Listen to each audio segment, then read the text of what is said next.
Olá, pessoal, sejam bem-vindos à nossa quinta videoaula. Devo lembrá-los que nós estamos encerrando agora, hoje é sexta-feira, né? Estamos encerrando a nossa segunda semana de aula. Então, nesse momento, vocês devem ter já assistido as nossas 4 primeiras videoaulas e feito a leitura do capítulo 1, do capítulo 4, do 5 e do 6, né? E na próxima semana será a última semana do módulo 1, de modo que daí nós já teremos a nossa primeira avaliação. Então, nós temos ainda 4 videoaulas referentes a 4 capítulos para vocês estudarem até a nossa primeira avaliação. Esses 4 capítulos, desses 4 capítulos, 3 são bem tranquilos. Tranquilos do ponto de vista do conteúdo, né? Não é um conteúdo muito denso, né? O capítulo de hoje, que nós vamos falar sobre a taxa de mais-valia, o capítulo 8, que nós vamos falar sobre a jornada de trabalho, e, finalmente, o capítulo 10, calma aí, estou me perdendo os capítulos, hoje o capítulo 7, isso, o capítulo 7, que é sobre a taxa de mais-valia, o capítulo 8, que é sobre a jornada de trabalho, e o capítulo 9, que é sobre a diferença entre a taxa de mais-valia e a massa de mais-valia. Esses 3 capítulos são bem tranquilos, conceitualmente falando. Agora, o capítulo 10, que vai ser o último capítulo aí que compõe todo o conteúdo do nosso módulo 1 e, portanto, da nossa primeira avaliação, ele é um capítulo mais denso, embora ele tenha apenas 8 páginas, né? Mas o conteúdo dele é bem importante, então eu recomendo que vocês tenham, ou dediquem, né, mais atenção ao capítulo 10, certo? Então, vamos começar aqui a nossa aula do capítulo 7, vamos compartilhar o slide. Então, nossa aula hoje, nossa quinta aula, referente ao capítulo 7, né, a taxa de mais-valia. Bom, pessoal, qual que é o objetivo desse capítulo? O que o Marx quer falar com esse capítulo? Ele quer explicar um pouco sobre a taxa de mais-valia. Interessa para ele mais intensamente falar sobre a taxa de mais-valia. Mas como a taxa de mais-valia é uma medida de expansão do capital, e os alunos normalmente estão acostumados, né, a ver em outras disciplinas, ou até mesmo nos seus ambientes de trabalho, outras medidas de expansão do capital, como, por exemplo, a taxa de lucro e a margem de lucro. Então, nós estamos incorporando aqui essas 2 outras categorias, só a título da gente conseguir deixar bem demarcada a diferença que a taxa de mais-valia tem para essas 2 outras medidas de mensuração da expansão do capital, certo? Bom, relembrando, pessoal, o que é mais-valia? Onde que nós vimos isso? Lá no capítulo 4, né? O capítulo que fala sobre a transformação do dinheiro em capital. Lá nós vimos que a mais-valia, né, é o valor criado numa determinada jornada de trabalho, depois que o trabalhador produziu os meios, ou o equivalente monetário, aos meios necessários de consumo, né? Então, olhando aqui na nossa figura, nós temos aqui uma jornada de trabalho de 8 horas, em que as 4 primeiras horas a gente chama de tempo de trabalho necessário. Necessário para quê? Para reproduzir o nosso VF, o valor da força de trabalho, certo? Então, quando finda essas 4 horas, significa que o trabalhador já produziu o equivalente monetário ao seu próprio valor. Tudo que ele trabalhar depois dessas 4 horas, a gente vai chamar de mais-valia, né? Nós chamamos de tempo de trabalho excedente. Excedente em relação a quê? Excedente em relação a essas necessidades de reprodução da própria força de trabalho. Então, esse tempo de trabalho excedente é o tempo no qual se produz a mais-valia. Todo o valor produzido nesse tempo excedente, ele vai ser apropriado pelo capitalista na forma de mais-valia. Então, esse capítulo traz esses 2 conceitos importantes aí, que, embora nós vamos revê-los novamente lá no próximo capítulo, o capítulo sobre a jornada de trabalho. Mas vocês já podem ter em mente esses 2 conceitos importantes, que é tempo de trabalho necessário e tempo de trabalho excedente. O tempo de trabalho necessário equivale àquele tempo da jornada para reproduzir o valor da força de trabalho, e o tempo de trabalho excedente equivale àquela parte da jornada onde se reproduz a mais-valia. Bom, então nós sabemos o que é mais-valia. O que é taxa de mais-valia, né, pessoal? A taxa, vocês sabem que é uma razão entre 2 variáveis, né? É uma divisão. Então, a taxa de mais-valia nada mais é do que o excedente produzido na jornada, portanto, a mais-valia, perdão, vamos voltar aqui. O excedente produzido na jornada, portanto, a mais-valia, dividido pelo valor da força de trabalho. Então, a taxa de mais-valia, o que ela mede, né? Se nós estamos falando de medidas da expansão do capital. Então, ela mede o grau de exploração da força de trabalho ou, o que dá no mesmo, né? O grau em qual a força de trabalho trabalha gratuitamente para o capitalista, né? Então, é a expansão estamos medindo a expansão do capital em relação à fonte do valor, né? Em relação ao capital variável ou ao valor da força de trabalho, que de fato, o elemento que produz valor, de acordo com a teoria do Marx. Então, nessa fórmula aqui, pessoal, nós vamos chamar de taxa de mais-valia o M', né? Sempre que vocês virem M', refere-se à taxa de mais-valia. Então, ela vai ser sempre a razão entre o excedente de valor produzido, que é a nossa mais-valia, e o valor da força de trabalho. Notem que ela pode também ser a mais-valia produzida dividida pelo capital variável, né? Então, é preciso tomar cuidado para não se confundir com essas notações, pessoal. O que eu gostaria de chamar a atenção de vocês é o seguinte, né, que eu coloquei aqui na nossa observação. Em exercícios numéricos, ou sempre quando a gente for fazer algum tipo de análise sobre a taxa de mais-valia, é preciso ter em mente sempre o fato de que é uma regra básica da matemática, na verdade, né, mas é bom chamar a atenção em relação a isso. A gente precisa dividir, esses elementos que estão sendo divididos aqui, eles precisam estar na mesma unidade. Então, quando eu falo de valor da força de trabalho, eu posso estar me referindo ao valor diário da força de trabalho. Se eu estiver me referindo ao valor diário da força de trabalho, a mais-valia que vai vir aqui na parte de cima tem que ser a mais-valia produzida naquela jornada de trabalho, senão a continha vai dar errado, certo? Se eu estiver me referindo ao valor da força de trabalho de todos os trabalhadores envolvidos no processo, bom, então eu estou falando do capital variável, né? Que lembrem que o capital variável, nosso vizinho, nada mais é do que o valor da força de trabalho multiplicado pelo número de trabalhadores envolvidos no processo. Então, se eu estiver falando do capital variável, a mais-valia que eu vou colocar aqui em cima é a massa de mais-valia produzida por todos esses trabalhadores.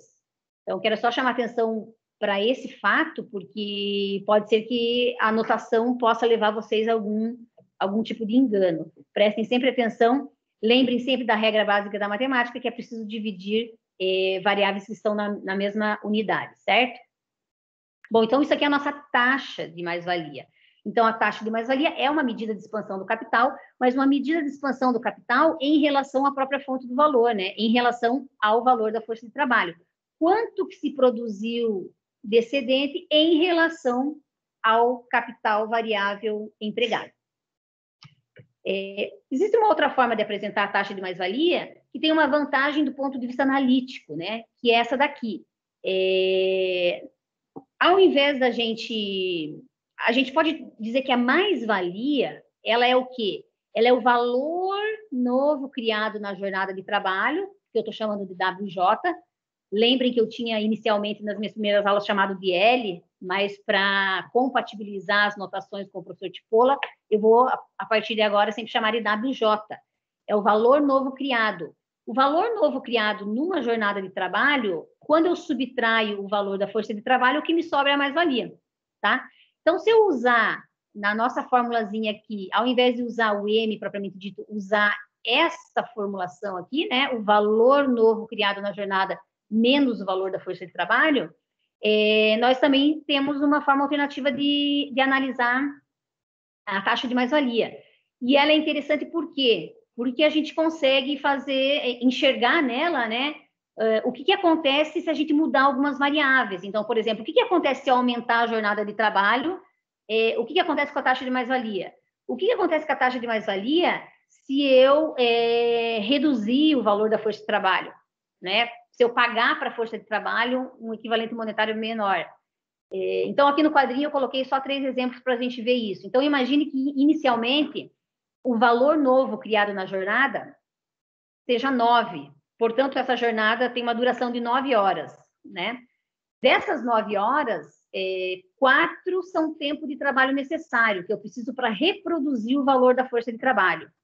Então, se isso é verdadeiro, significa dizer... Eu poderia ter colocado uma outra coluna aqui com a própria mais-valia, mas enfim, né? Mas aqui dá para, substituindo esses valores aqui na nossa fórmula, eu vou ter uma taxa de mais-valia de 125%, né? Então, a partir dessa forma de apresentar a taxa de mais-valia, eu consigo enxergar o seguinte, olha, imagine que eu mantenha a jornada igual a 9 e eu reduza o valor da força de trabalho. O que acontece com a taxa de mais-valia? Opa, a taxa de mais-valia aumenta. Claro, porque eu reduzi o valor da força de trabalho, então sobrou mais valor aqui do nosso valor novo criado para ser apropriado como mais-valia. Então, a taxa de mais-valia aumenta para 200%. Alternativamente, o que acontece com a taxa de mais-valia se eu aumentar a jornada de trabalho? Então, estou representando aqui, ó, o valor novo criado numa jornada de trabalho, que antes era 9, agora ele aumentou para 10, né? E eu mantive o valor da força de trabalho em 4.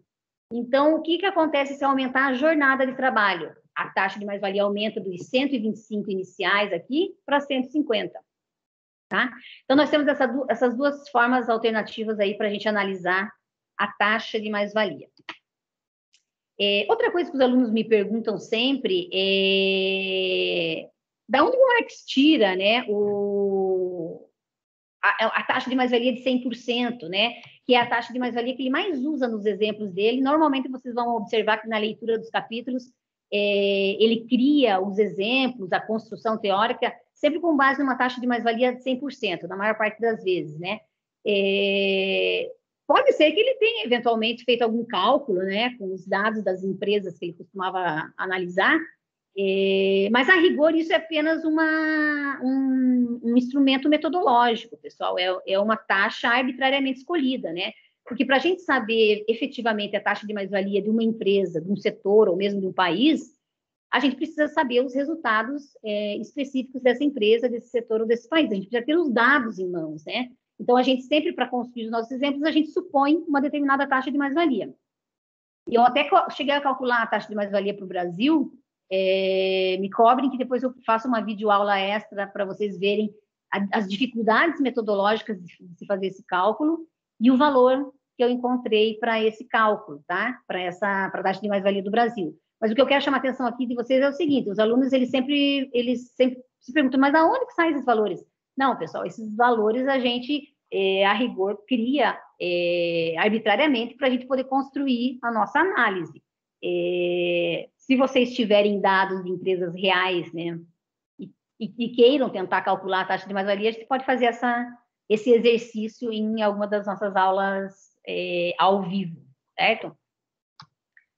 Bom, pessoal, então a taxa de mais-valia é isso que eu acabei de falar para vocês. Ela é uma medida de expansão do capital que está relacionada com a fonte do valor, né? Porque ela está mostrando como é que o capital se valorizou em relação ao capital variável.